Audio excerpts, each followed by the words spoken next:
In today's video, I want to go over my Cavarly talent trees. I want to show you what I'm using, small modifications that you can do depending on like your playstyle, or if you think this might be better than that, because there's still like few like small perks that it's debatable which one is better. But yeah, we'll go over the skill talent tree, Cavarly talent tree, mobility talent tree, control talent tree because of Ferondil, and then we're going over the tank talent tree. Okay, those are the ones we're gonna go over, because then again, like let's say you're using Theodore primary for open field, it's Cavalry skills. Okay, it's the same as Bakshi, so you can translate one talent tree to another one. There's gonna be one small modification, which I will say at the end, which is for Neya. Well, it's not even more like for Neya, it's for the artifact of Neya. Okay, you need to do that modification because it's quite important. Okay, but yeah, that's gonna be at the end of the bit. So let's just crack into it. First one, Bakshi. This is the talent tree I'm currently rocking. Okay, so this is pretty much like the stable. You take March speed, HP, attack. You pick this, then you go to the skill talent tree, attack, skill damage, boost. Now here's a bit of a debate. You either go for rage or for the counter attack damage. Because of the playstyle of Cavarly, I feel these types of perks are not really that good, because you already have instant skill with the unyielding rush, so it's really not that big of a deal. It's not like a mage who needs to literally go from 0 to 1000 rage. Okay, you're already getting the rage instantly. Plus with Cavalries you're always getting Swarm. Like if you're fighting on the main ball or around it, you're getting always Swarm. This is not gonna make you trade positive, unless like you are you have way more stats than the enemy, but this will reduce the amount of seb wounds. Well, it will increase the amount of seb wounds the enemy takes, which at the end will make the trades a bit better. You could take normal attack damage reduction. I'm considering it, to be honest, because when I check my reports, like I don't know, let's pick like a random report, for example. I need one where I was okay, perfect. Look, Lilia Belin. Look where most of the damage came from. Normal attacks and artifact skills. Okay. Now, yes, probably it wasn't like the main focus of this march. Let's check, for example, this one. Look, again, this was clearly focusing me. Where did most of the damage came from? Normal attack. It's Cavalry. Okay, let's check. I don't know. This no. Here I clearly got hit. Like I don't know. Maybe he just hit me with one skill. Like I need one of those reports where he's. Yeah, I need something with a bit more. I need something with a bit more of. Okay, let's see. Look. Of course. Oh, how is it called? Like skill damage will deal more, but look at the normal attack damage I took. Okay, of course this was both hitting each other. Look at this, 34k attack damage from normal attack. Look at my counter attack damage. Okay, so yes, it's still up to debate what like you wanna take. Look again, 26k normal attack damage. You could go with this, to be honest, and maybe like in like I'm actually considering taking this right now. Like dealing more counter attack damage is nice and will increase like your damage output, but the thing is with Cavalries, when you're fighting like with your main army, like there is no fight where I don't get swarmed, and maybe reducing 4% on all of those normal attacks is improving my reports. Like of course it's not like I'm dealing more damage, but maybe it makes me way more tankier. This is 4% on like 20 marches hitting me, like 4% on each one. So yeah, but if you want something stable, this won't go wrong. Then you take Boiling Blood, to be honest, like always take this. This one for caps, I don't like it. For mages, even archers maybe, this is better because you end up like casting more pet skills, you end up casting more skills overall. The issue is you need time for this to start generating the raids, because like at the start is only 40 rage, then 40 more rage. Like you need several turns for this to out match Boiling Blood. For Cavalry, because the fights are so quick and the burst is so high, I prefer this 8% extra damage. Then it's between these two. 2% for me is too low, to be honest. If it was like 4% HP, sure, I take this, because this is reducing our normal attack damage dealt, but then like with Cavalry you just want high nuke, high burst damage, so I take this for the extra skill damage. This is super huge, to be honest. Like, you will not crit often, but whenever you do, you can see like 20, 30k skill damage, which is insane. And then you want to take this. Never take this, okay? Never. The main reason is because this buff is synergy. Here we're already taking synergy, and this one gives us more, and like it's 10 seconds whenever you enter battle. So do never take this. This is absolutely useless. Like, the only way this starts taking effect is if you're in a fight for longer than 10 seconds, and then you already need to start counting for the 20% chance. Absolutely awful. And then we have this one. Go for this one. With caps, you need to go with this one. With mages, sure, you go with this, but with caps, go with this. Fights are too quick. This actually ends up being like a way higher damage factor, because you need to take into consideration all the hero skill damage dealt bonus, all the bonuses from the heroes. This is actually nice.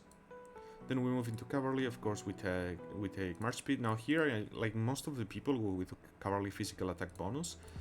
Honestly, like 2.5, I'd rather take 4% hero skill damage taken reduction. Again, my caps will get hit by AoE, by the main skills of the heroes, by everything. I think this, for me, I consider it more valuable. Then again, I take more hero skill damage, and then of course we take Perfect Ferocity for increased hero skill damage dealt by 15% for 10 seconds. This is huge, okay? That's super huge. If you don't like this concept, you would literally just go with attack. It's pretty simple, but I personally like to have some hero skill damage reduction, because like in big fights, you're getting hit by AoE and by everything constantly. I think I'm gonna do the swap to this, to be honest. I still need to think and check more reports, you know, like, yeah, like, I think this could be huge to increase the survivability of my tanks of my caps on the main fights. But yeah, anyways, let's move into the other talent tree, which is mobility. This talent tree that I have here is full march speed, okay? This I am using for like when I'm using my Emery's Bakshi with Blink to go through like rivers and hit the enemy backline, like borderline farmers, okay? Again, same three here. We take this, then we take this for march speed, then we take this for attack. Again, here you could take the, oh no, it's counter attack damage, never mind then. Take the attack, honestly. And then here we're taking more march speed. Here we're taking the attack increased. Again, with this talent tree, I'm mainly looking to hit like weaker marches, or marches that are like AFK, like on the enemy backline, maybe building. So like fights don't really last that long, and 10% attack increase is good. This, to be honest, is used a bit of like too bad. Like, yes, like, I don't know, if the HP was higher, that'd be good. Like, I don't know, maybe for that playstyle is actually better, but then again, because I'm usually not only hitting farmers, like if you're probably hitting farmers, go with this. So yeah, full hitting farmers, go with this. If you're expecting to hit some builders, if you're expecting to fight some marches, then go with this. Then we're taking this for hero skill damage. This is really not, like, more march speed, but like you need some damage too.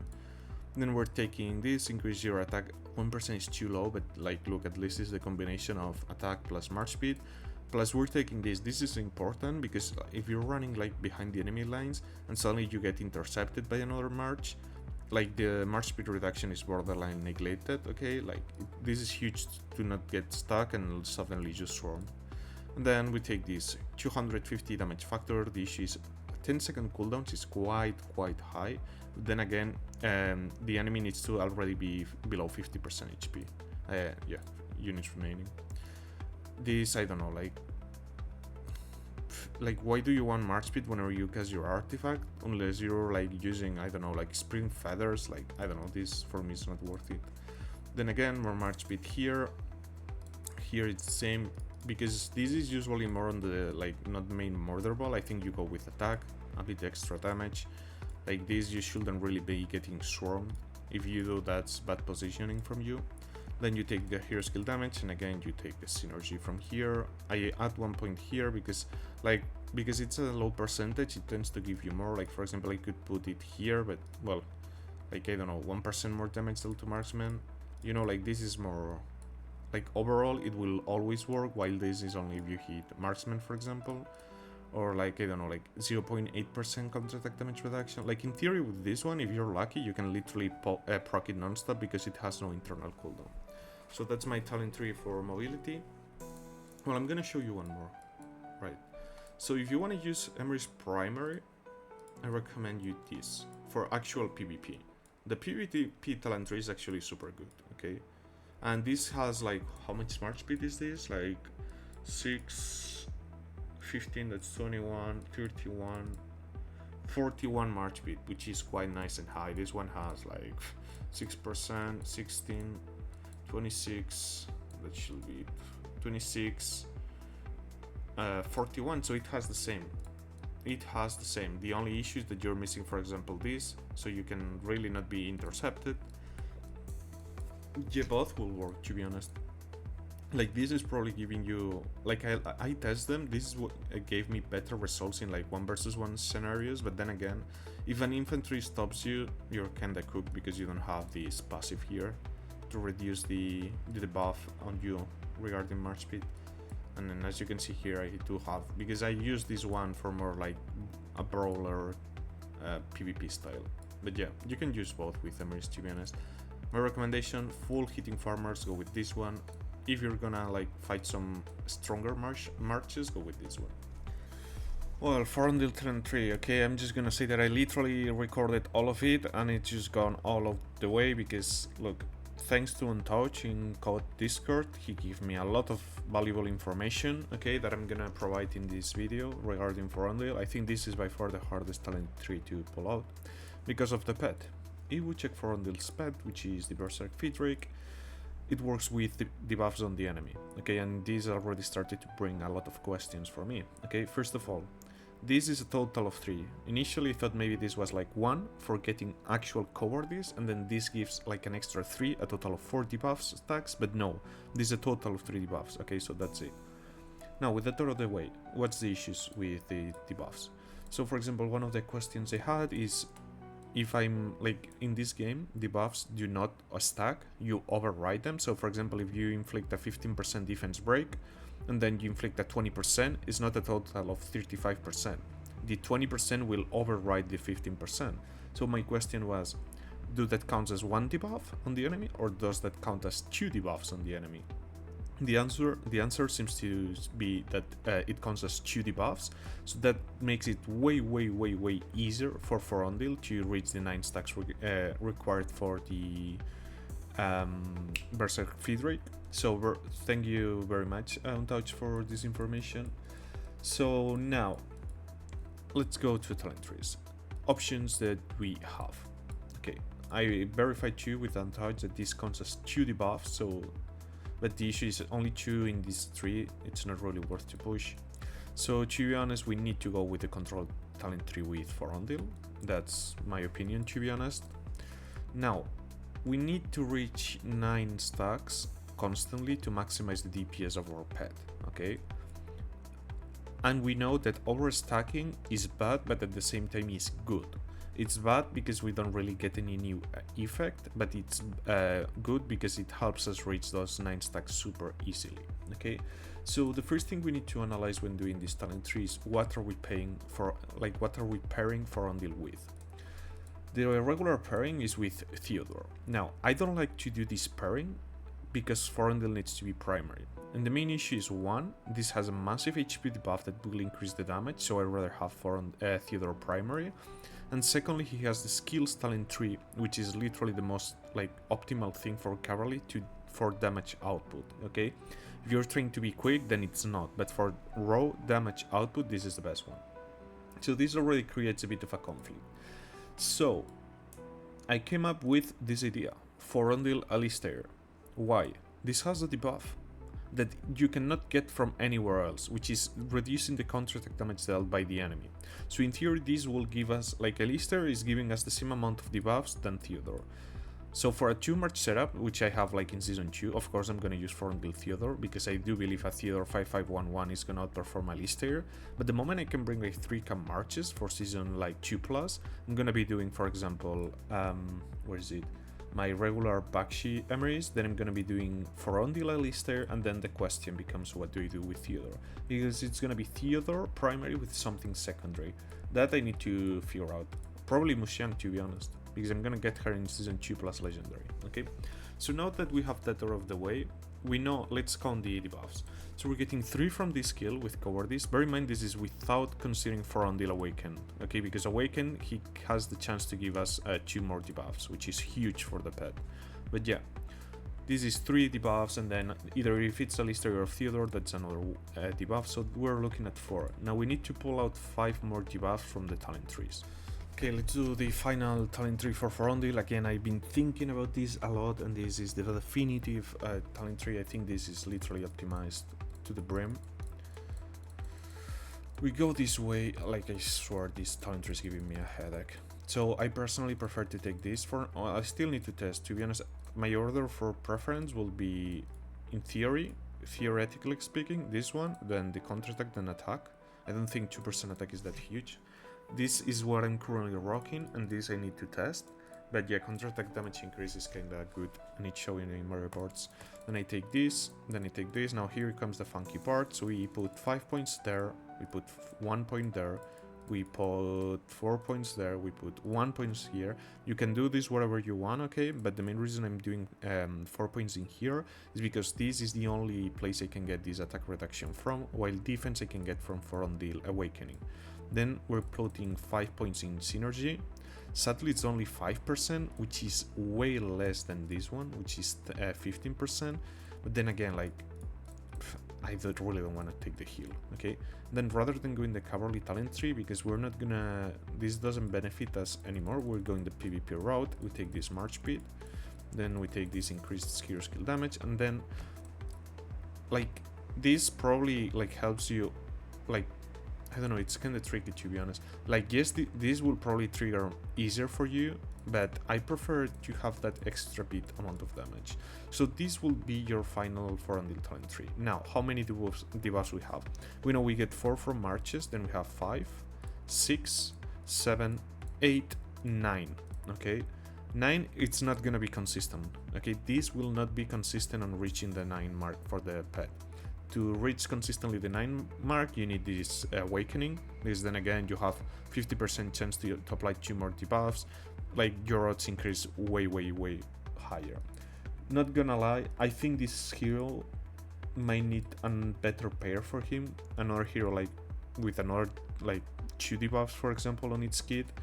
Like for Theodore only has 1, which is like not a crazy amount, and because you're playing with so many like percent chance, like for example here it's like, okay, not this one, 25% chance, 10% chance, again 25% chance. Like, there's no consistency in the outcome, okay? So that's gonna make it a bit tricky. But yeah, as I said, this is my new Forondil talent tree. Oh shit, I wanted to swap to it and I just reset it, fuck. Okay, option number 1 is with Neya Primary, which has pretty much the same talent tree as Emery's. So, bro, why are they taking so long to load? Okay, finally. So you could go with the mobility part, but you don't go for the synergy, you go for this one here, okay? That will be the modification. You take the tag, you take the March Speed, you take this hero skill damage dealt, and you take Army of Valor for a bit of an extra damage. Because again, this is 0 value if you're using the Neya artifact, okay? Then you can take this. The second option I like more will be to use the Redhead Li Shanye, I think it's called, as primary with Cavarly Garrison skills, okay? It's pretty much the same. So what you will do, bro, come on, okay? You will do a bit of a Frankenstein talent tree, okay? So you'll come this way, you take the Stables of Always, okay? You come over here. Because it's Garrison with the Redhead, you cannot really take anything from there. I honestly want to try the normal attack taken reduction. Wait, is this synergy? No, it's not perfect. And now you will pick this, you will pick this, you will pick this, you will pick this, you will take this, you take the March Spirit from here, okay? And then again, you have 7 spare points to use wherever you want. You can take the counter attack damage, for example. Honestly, I think I prefer to do this and take like a bit of an extra. Maybe like, for example, see, look, do this actually. But you want to avoid that synergy perk from the Cavarly talent tree, okay? This will be for Li Shangye primary. I think it's way more ideal than that Neya. And bear in mind, this is taking in consideration that you're using the Neya artifact, okay? If you're not using the Neya artifact, you just take the regular Cavarly skill talent tree, okay? You take this, and with those 2 extra points, you can put them here, you can put them on counter attack, you can put them on counter protection, but wherever you want. But this talent tree, what it's doing is maximizing your hero skill damage dealt without losing literally the point in here, okay? Avoid that because it will not take effect. I hope this guide was helpful. I know it's probably way longer, especially because of this little annoying guy, because I swear, like, this talent tree to min-max it is a struggle. Especially if you have him awaken, you know, like, this percentage chance of getting those extra debuffs that you don't want to really overstack through the talent, like, holy shit, is just a nightmare, okay? If you have him awaken again, avoid taking, for example, the defense break from here. Absolutely take the attack reduction, because this debuff will apply, like, always, okay? So, yeah, see you in the next one.